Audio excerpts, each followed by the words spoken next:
সকাল বন্ধুরা, তো তোমরা কেমন আছো? আশা করি খুবই ভালো আছো, আমিও খুবই ভালো আছি। তো চলে আসলাম একটা নতুন ব্লগ নিয়ে। আশা করছি ব্লগটা তোমাদের সবারই ভালো লাগবে। ভালো লাগলে লাইক করতে ভুলে যেও না, আর স্কিপ করো না, স্কিপ করলে পুরোটা মিস করে যাবে। তো দেখো, চোখের তলায় পুরো কালি, কারণ তোমরা শর্টে গিয়ে দেখতে পাবে।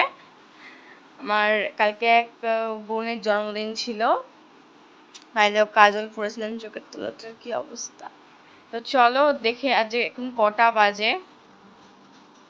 এই আমি হাইট পাচ্ছি না, দেখতে পাচ্ছ? ওই যে দেখো, ঠিক করে দেখে নাও। দাঁড়াও, ব্যাক ক্যামেরা করে দেখায়। দেখো, এখন বাজে হলো 7:35। উঠেছি হলো এই 7টা বাজে তখন উঠেছি। তো আমার ওটা আধ ঘন্টা হয়ে গেছে। তো ভাবলাম ব্লগটা আজকে আমি স্টার্ট করে নিই। তো চলো মামি কি রান্না করছে দেখা যাক।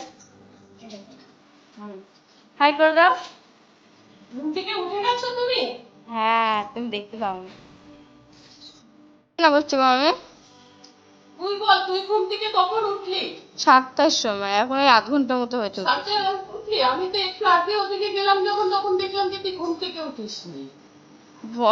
ঘুম থেকে উঠে কি কাজ করেছিস তুই? ফোন নিয়েছিলাম। ঘুম থেকে উঠেই তো ফোন নিয়ে ব্যস্ত। কি রান্না করছো বলো না? রাগ করো না, রাগ করো না, বলে কি রান্না করছো? এই যে ভেন্ডি গুলো ধুয়ে নিচ্ছি, ধুয়ে নিয়ে এই যে কুচাবো, কুচিয়ে আর ভাজবো। দাদা আসবে আজকে। তো আজকে তো আর বলতো, ভেন্ডি চচ্চড়ি চচ্চড়ি খেলে তো খাবে না দাদা। তো ওই জন্য কুচাবো, কুচিয়ে নিয়ে ভাজবো।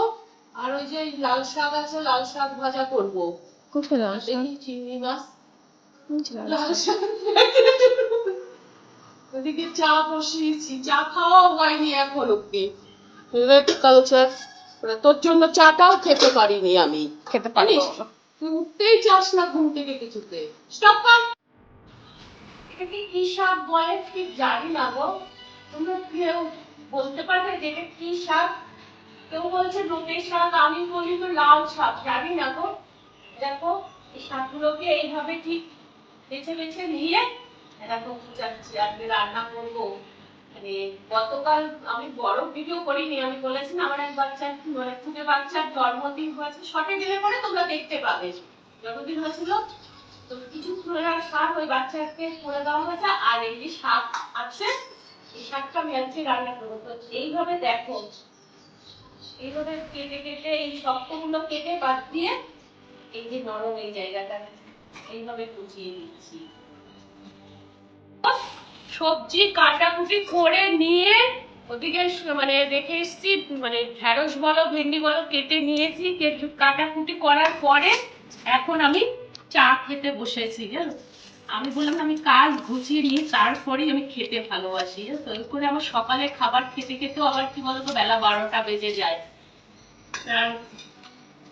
তারপরে এই যে চাল ভাজা মতন মুড়ি নিয়ে খেতে বসেছি। তোমরা তো জানো, যে তোমরা যারা আমার ভিডিও দেখো তারা তো জানো আমি বিস্কুট খেতে ভালোবাসি না। চাটা খেয়ে নি। সবজি কাটাকুটি করে নিয়ে তারপরে আমি স্নান করতে চলে গেছি। জানো তো, স্নান করে পূজা, এখনো পুজো দেওয়া হয়।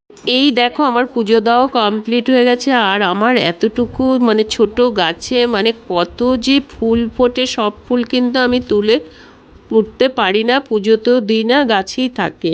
তো এই যে মানে পুজো দিয়ে এসে চলে এসেছি আবার রান্নাঘরে। দেখো কিরকম ঘামছি, জানো তো, প্রচন্ড গরম পড়েছে না।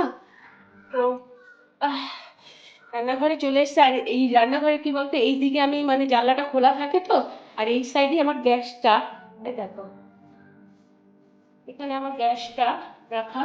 তো এদিকে অন্ধকার হয়ে যায়, ওই কারণে আমি এখানে দাঁড়িয়ে কথা বলছি। রান্না বান্না করতে চলে এসেছি। কিন্তু আমাদের কি রান্না হয়েছে গরিবের সংসারে, দেখো ভাত, আর এই যে নোটের শাক না লাল শাক যায় না, এটা বাদাম, এটাকে দেখাও বাদাম আর পোস্ত দিয়ে করা হয়েছে। আলু ভাজা, ভেন্ডি ভাজা, সব ভাজা ডিপার্টমেন্ট। আর এই যে সর্ষে বাটা দিয়ে চিংড়ি মাছ করা হয়েছে। তো চলো আমরা ভাত বেড়ে এবার খাওয়া দাওয়া করি। দেখো রাত বাজে 9টা, আর আমি এখন দেখো তরমুজ, এরকম আম নিয়ে বসেছি খেতে। চলো তরমুজটা খেয়ে দেখি।